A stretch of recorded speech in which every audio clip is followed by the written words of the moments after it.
తాజాంశాన్ని చూస్తున్నాం. మద్యం కుంభకోణం కేసులో రాజ్ కేశిరెడ్డి చాణక్యను మూడో రోజు సిట్ అధికారులు కస్టడీలోకి తీసుకున్నారు.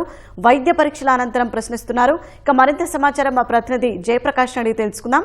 జయప్రకాష్, రాజ్ కేశిరెడ్డి చాణక్యల విచారణ తాజా అంశాలేంటి? షాహీన్, ఈ రోజు రాజ్ కేశిరెడ్డి విచారణ మూడో రోజు అని చెప్పవచ్చు. దీంట్లో భాగంగానే చాణక్యని కూడా కస్టడీకి ఇచ్చారు. చాణక్య ఈ రోజు రెండో రోజు కస్టడీ అని చెప్పవచ్చు. మొత్తం మీద ఈ రెండు చూసుకున్నట్లయితే వీళ్ళిద్దరూ చాలా కీలకంగా వ్యవహరించారని చెప్పవచ్చు. మొత్తం ఈ కేసులో ఇప్పటి వరకు 29 మంది నిందితులు అదర్స్ అని ఇటు ఎఫ్ఐఆర్ లో చేర్చారు. ప్రధానంగా రాజశేఖర్ రెడ్డి, కేశిరెడ్డి దీంట్లో చాలా కీలకంగా వ్యవహరించారు. మొదటి నుంచి జరిగినటువంటి మీటింగుల్లో కీలకంగా వ్యవహరించడంతో పాటు చివరి వరకు కూడా ఈ మద్యం పాలసీకి సంబంధించి దాంట్లో ఆదాయం ఎలా రావాలి, ఎట్లా దీన్ని చేసుకోవాలి, ఏ విధంగా అంతిమ లబ్ధిదారుడికి చేర్చాలి, ఈ కమిషన్ల రూపంలో ఎంతెంత ఎవరెవరికి రావాలి, ఎట్లా వసూలు చేయాలి, ఇటువంటి అన్నిటిని ఈ రాజ్ కేశిరెడ్డి ప్రధానంగా వాళ్ళ అనుచరులుగా ఉన్న అటు చాణక్య అదేవిధంగా మిగతా వాళ్ళందరికీ అప్పుడు బెవరేజెస్ ఎండీగా ఉన్న వాసుదేవ్ రెడ్డి, ప్రత్యేక అధికారిగా ఉన్న సత్యప్రసాద్, వీళ్ళకు కూడా ఆయనే వాళ్ళ అనుచరుల ద్వారా సమాచారం అందించేవాడు. ఆ సమాచారాన్ని తీసుకున్న అధికారులు దాన్ని ఫాలో చేసేవాళ్ళు. అయితే వారాంతరం వారంలో ప్రతి వారం అసలు ఏం జరిగింది, ఎంత వచ్చింది, ఇవన్నీ చాణక్య ద్వారా మళ్ళీ అక్కడికి రాజ్ కేశిరెడ్డికి మొత్తం రిపోర్ట్ అంతా వెళ్ళేది. ఆ వెళ్ళిన తర్వాత ఆదాయాన్ని ఎక్కడ పలు మార్గాల ద్వారా మళ్ళా అక్కడికి వచ్చే విధంగా చేసేవారు. అయితే ఈ 2-3 రోజుల విచారణలో ప్రధానంగా చాలా ప్రశ్నలు, ఒక్కొక్క రోజు 40-80, నిన్న చూసుకున్నట్లయితే సుమారు 80 ప్రశ్నల వరకు అడిగారు. అయితే చాలా వరకు ఈ ప్రశ్నలకు సంబంధించి మాట దాటివేసిన పరిస్థితి ఉంది.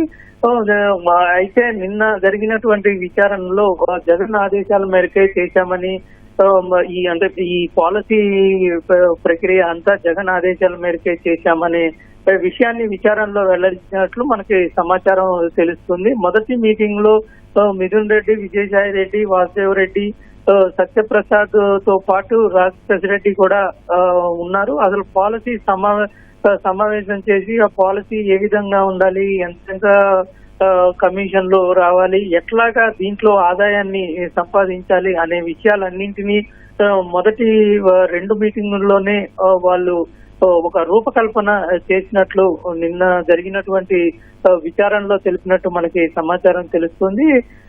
సీఎం జగన్, అప్పుడు సీఎం గా ఉన్నటువంటి జగన్ వీళ్ళకి చెప్పినట్లు, ఇందులో మిథున్ రెడ్డి వాళ్ళకి చెప్పినట్టు, ఇందులో కేశిరెడ్డి నిన్న ఇటు అధికారుల సిట్టు విచారణలో చెప్పినట్టు మనకి తెలుస్తుంది.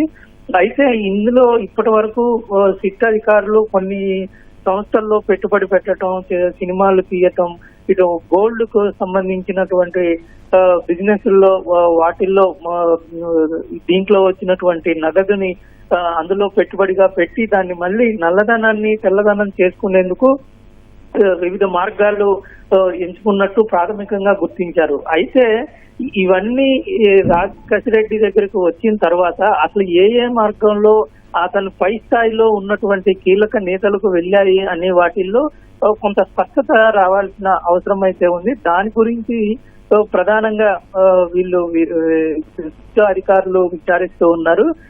నిన్న విడివిడిగా విచారించారు చాణక్యని, రాజ్ కేశిరెడ్డిని. అదే విధంగా ఈ రోజు కలిపి కూడా కొద్దిసేపు విచారించారు. ఈ రోజు కూడా కలిపి కొద్దిసేపు విడివిడిగా, అంటే ఒకే సమాధానానికి సంబంధించి ఎవరెవరు ఏ ఆన్సర్లు చెప్తారు, అది ఏ విధంగా అందులో ఉన్నటువంటి స్పష్టత, అందులో విశ్వసనీయత ఎంత ఉంది, వీటన్నిటిని క్రోడీకరించుకుంటారు. దీంతో పాటు ఇప్పటికే సిట్ అధికారుల దగ్గర ఉన్న సమాచారాన్ని వీటన్నిటిని కలిపి ఒకసారి మళ్ళీ దాన్ని అనలైజ్ చేస్తారు సిట్ అధికారులు. ఆ తర్వాత వాళ్ళకు కొంత ఒక అవగాహన అని వస్తుంది.